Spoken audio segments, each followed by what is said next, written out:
Assalamualaikum warahmatullahi wabarakatuh. Selamat pagi anak-anak. Apa kabar kalian hari ini? Semoga senantiasa sehat ya. Kembali lagi bersama saya, Bu Vivin, wali kelas 4 SD Negeri Tempel Wetan. Sebelum pembelajaran hari ini kita mulai, marilah kita berdoa terlebih dahulu. Berdoa dimulai.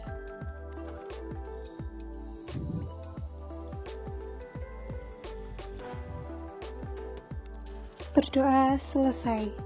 Anak-anak, selama masa pandemi COVID-19 ini, kalian masih harus tetap belajar di rumah.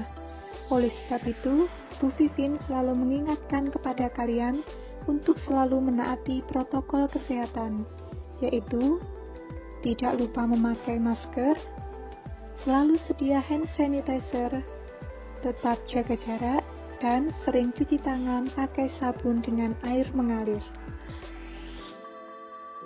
Nah, anak-anak, untuk hari ini kita akan belajar materi tematik untuk tema 1, subtema 3, pembelajaran yang ketiga. Sebelumnya, kalian telah belajar tentang permainan bakia. Masih ingat kan ya? Nah, ini nanti ada permainan tradisional yang lain yang cukup menarik. Namanya adalah permainan engklek. Seperti ini gambar permainan engklek. Kalian pernah ya memainkan permainan ini?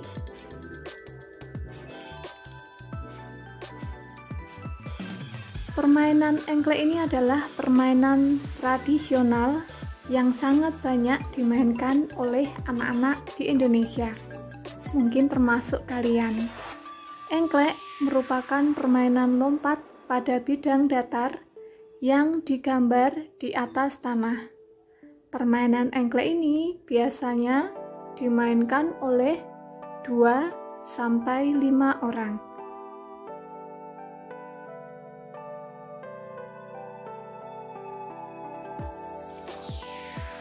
Ada jumlah pemain 2-5 orang.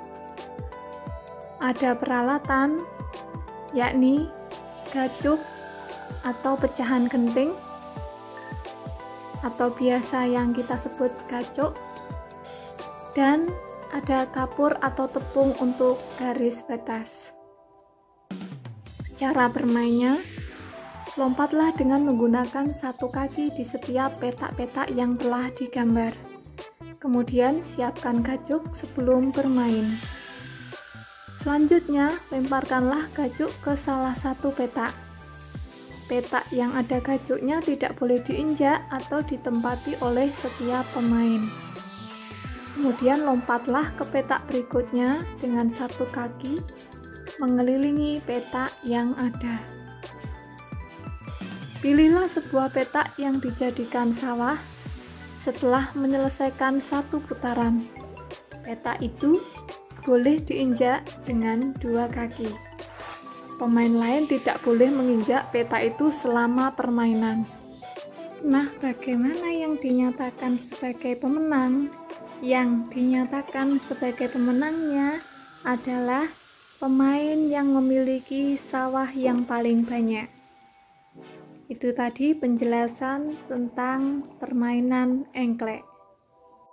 Nah, anak-anak, selain permainan engklek, bangsa Indonesia juga mempunyai banyak permainan yang diwariskan secara turun-temurun. Mari kita cari tahu lebih jauh tentang budaya Fahombo Batu atau lompat batu yang biasa dilakukan oleh masyarakat Nias. Ini nanti Bu Vivin akan membacakan cerita untuk kalian. Kemudian tugas kalian adalah menuliskan gagasan pokok dan gagasan pendukungnya.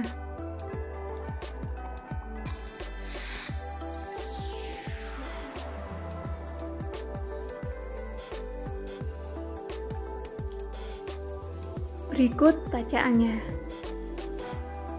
Fahombo Batu. Tradisi lompat batu berasal dari suku Nias. Suku Nias berasal dari Pulau Nias yang terletak di sebelah barat Pulau Sumatera. Lompat batu atau yang dikenal dengan nama Fahombo Batu merupakan ciri khas masyarakat Nias. Tradisi melompati batu hanya dilakukan oleh kaum laki-laki, khususnya pemuda.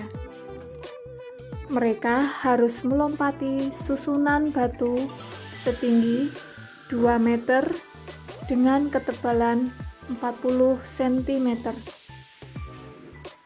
Tradisi ini bertujuan untuk menunjukkan kekuatan dan ketangkasan para pemuda yang melakukannya.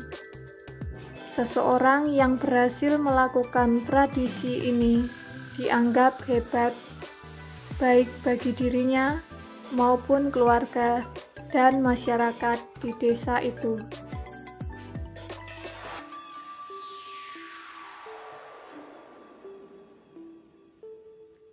Nah, itu tadi bacaan tentang Fahombo Batu.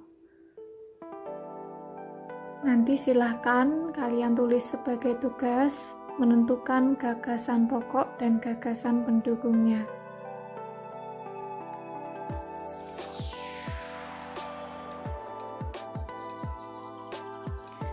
Anak-anak sungguh kaya budaya Indonesia. Sebagai anak Indonesia, kita harus bersyukur dengan kekayaan ini. Kita dapat mencicipi makanan beragam, bermain permainan tradisional yang berbeda, dan tentunya mengenal kebiasaan-kebiasaan berbeda.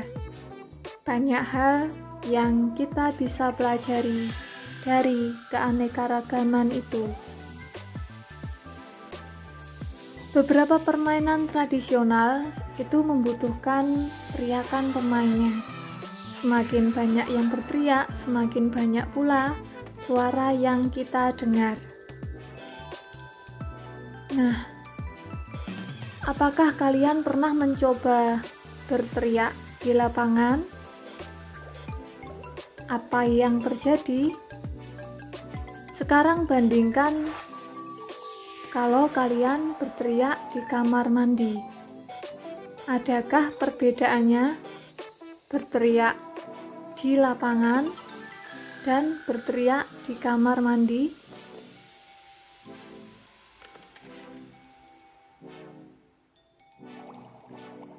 Materi selanjutnya yaitu kaitannya dengan pemantulan dan penyerapan bunyi.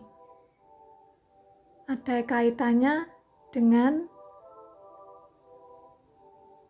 yang tadi.